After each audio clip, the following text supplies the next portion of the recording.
Okay, like I said, we're going to pick right up here. We're only going to here. We're not doing frequencies. So we're almost done. Okay, I know it's another video, but I only had 30 minutes. So we're going to pick up right here at these two-way tables, again, which are still related to these conditional probability problems, as you can see in the way that they're written. So here we have a two-way table. It includes those who prefer football, those who prefer hockey, and then also distinguish between boys and girls. So what you're doing on these is you are allowing that conditional probability to narrow your group. Okay, for example, look what this says. We are trying to find the probability, look at A, that they prefer football, but remember, given that they're a girl. See, what happens is that narrows our group down. So out of this whole table, we're only talking about those that are girls. That's it. So my bottom number is the girls. How many girls are there here? Well, that's 22, right? 6 plus 16 is 22.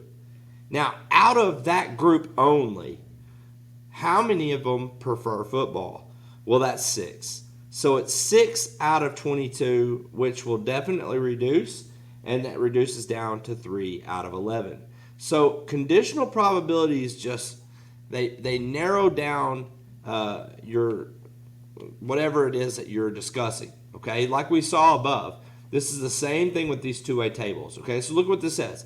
It's the probability that they're a boy given that they prefer hockey. So my given that narrows my group down to only those that prefer hockey. So I'm going that way this time. So my bottom number are those only who prefer hockey. That's 10 plus 16. That's 26. Now, out of the group who prefer hockey, out of those 26, how many are boys? Well, that's 10 of them. 10 out of 26 then is my number. So that reduces to 5 out of 13, and that problem is done. So when you see these two-way tables, in my opinion, it actually helps you out because of how it organizes the data graphically. So honestly, it should actually make things a little bit easier, okay? Now, next one. This one says, find the probability of a 7th grader who takes French. Now, this one's a little bit different, though, because do you see a given that? You don't see this symbol right here on letter A. So what does that mean? Well, that means that this particular problem is focusing on a 7th grader who takes French. How many people are 7th grade who take French? 25. But 25 out of who? Well, if there's no given that, it's out of your total. So that's all of these numbers combined, which it tells me how many that is. There's 150. So that's 25 out of 150 because it didn't narrow my group down. It's just saying, hey, what's the probability that it's a 7th grader who takes French? Well, there's 25 7th graders who take French out of the total 150. Okay, so that's that one. But if you look at the very next problem, it does have that given that. It does have that narrowing down of our data, and it narrows it down to those who take Spanish. So I'm only looking at this category, those who take Spanish. Now, if you add all those up, 23 plus 12 plus 33 is 68 people. 68 people take Spanish. Out of those, how many are 8th graders? Well, that's the 33. So it's 33 out of 68. Now, that won't reduce. You can use your calculator, alpha y equals, and it'll do that for you. Next one, the probability to take French, given that they're a 6th grader. So we're narrowing it down to 6th graders only. That's that group. 19 plus 23. That's 42 people. We're narrowing it down to those 42 people only. Now, out of those 42 people only, how many take French? 19. So it's 19 out of 42. You're welcome to check that one. It also does not reduce. So there you have it. Okay? Next one. What's the probability that they're 7th grader given that they take French? So now all of a sudden we're taking and narrow it down to only those who take French. So that's 19 plus 25 plus 38. That's 82 people. I've already done this math. I didn't do that in my head. out of those 82 people, how many are 7th graders? 25. Now try that in your calculator. 25 over 82 will not reduce, so there you have it. That is how we do conditional probability when the values are organized in two-way tables. Okay, let's do one more and then we'll call it a day.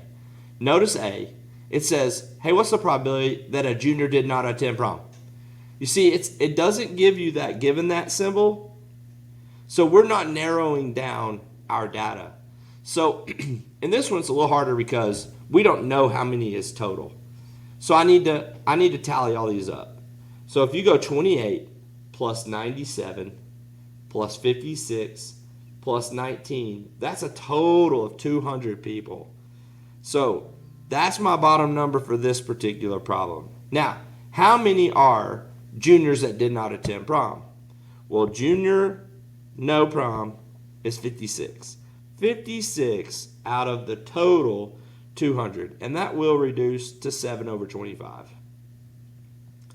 I hope that makes sense. When you go to the next problem, again, you see that. It says, did not attend prom, given that they're a senior. So we're narrowing down to only those who are seniors. So that's this group right here. 97 plus 19 people. That's 116. So out of that 116 only, how many did not attend prom? 19. 19 over 116 will not reduce. So that's our answer. Okay, last one.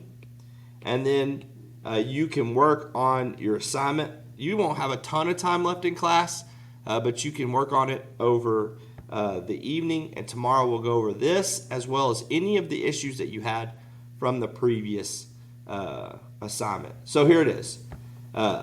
What's the probability that you're a junior given that you attended prom? So we're only looking at those that, yes, attended prom. We're only looking at 28 plus 97. We're only looking at 125 people. Now, out of those 125, how many are juniors? 28 of them. So 28 over 125, which will not reduce. That is my answer. And that is how we do conditional probability when they're in two-way tables. Okay? So, some of them are tougher, especially these, like 3 and 4. The rest of them, not that hard. You just have to let that given that reduce your bottom number, and then from that group only, how many fit that first probability. So, again, your assignment tonight, and this paper is either with you now or you're going to get it. It's a very simple assignment. You're doing 1 through 10. 1 through 10 on the front. You're going to skip number 11. And then you're going to do, on the back side, you're going to do all of number 13. That's A, B, C, and D. Okay? So, that is your assignment for tonight, 1 through 10 and number 13. Hopefully, you will have that all completed tomorrow as I will check it. And then I'll be able to answer any questions that you have